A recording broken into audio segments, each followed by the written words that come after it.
किसी गांव में दौलत रामा नाम का चोर रहता था, लेकिन दौलत के नाम पर उसके पास फूटी कौड़ी नहीं थी।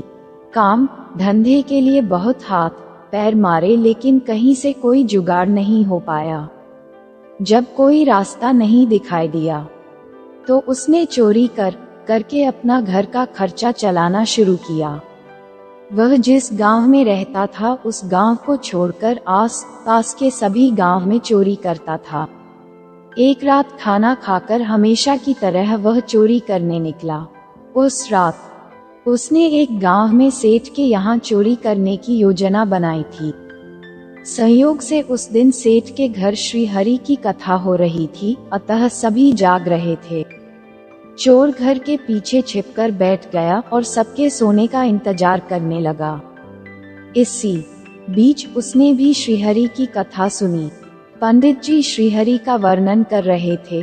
सुंदर चमकीले मोती माणिक्य जड़े वस्त्र, सोने का मुकुट धारण किए, तारों सी चमचमाते मोतियों की माला धारण किए प्रभु प्रकट हुए। जब ये बातें चोर के कान में पड़ी तो उसने सोचा कि ये व्यक्ति जरूर बड़ा मालदार है, इसके घर चोरी करना चाहिए। पंडित जी से उसका पता पूछने के लिए वह छिपकर बैठ गया। कथा समाप्त करके जैसे ही पंडित जी बाहर निकले, चोर ने उनका पीछा करना शुरू कर दिया। सुनसान जगह देख चोर ने पंडित जी का रास्ता रोक लिया और चाकू दिखाकर बोला, पंडित, जल्दी से मुझे अपने उस मालदार सेठ का पता बता, जिसके शरीर पर हीरे जवाहरात आदि करोड़ों का माल है, या अपना झोला झमेला मेरे हवाले कर दे। अचानक से चोर को देख पंडित जी घबरा गए। कोई रास्ता न देख पंडित जी बोले, भाई, वो व्यक्ति यमुना के किनारे के जंगलों में रहता है, गाय चराता और बंशी बजाता है। इतना सुनकर चोर ने अपना रास्ता बदल दिया और उस अनजान व्यक्ति की खोज में निकल गया। उसके दिमाग में पंडित जी की बताई छवि बैठ चुकी थी। बहुत दिनों तक यमुना के जंगलों में वह चोर भटकता रहा, लेकिन उसे वैसा कोई व्यक्ति दिखाई नहीं दिया।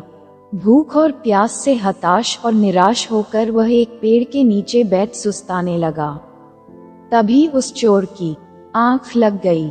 उसे एक सपना आया जिसमें उसने उसी व्यक्ति को देखा जिसके बारे में पंडित जी ने बताया था। झुंझलाकर चोर की आंखें खुल गई तो उसने देखा कि सामने वही ग्वाला अपनी गायों के साथ आभूषणों से युक्त वस्त्रों में खड़ा है। चोर ने अपनी कुल्हाड़ी उठाई और उसके पास जाकर बोला, तुझे ढूंढने में मुझे बहुत भटकना पड़ा। अब झटपट अपना सारा माल उतारकर मेरी झोली में रख दे, वरना आज तेरा राम नाम सत्य हो जाएगा।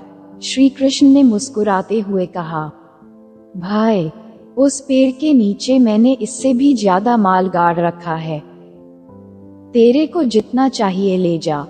चोर ने जाकर पेड़ के नीचे खोदा तो वहां बहुत सारा खजाना पड़ा था। चोर खुश हो गया। उसने अपनी झोली भर ली और खुशी खुशी चल गया। चोर के पास धन दौलत की अब कोई कमी नहीं थी। उसने सोचा क्यों न पंडित जी को धन्यवाद दिया जाए। वह गया पंडित जी के पास गया और बोला, वाह पंडित जी, आपने क्या मालदार आदमी बताया। एक बार में ही मेरी सारी दरिद्री दूर हो गई। अब तो सोच रहा हूँ कोई धंधा कर लूं।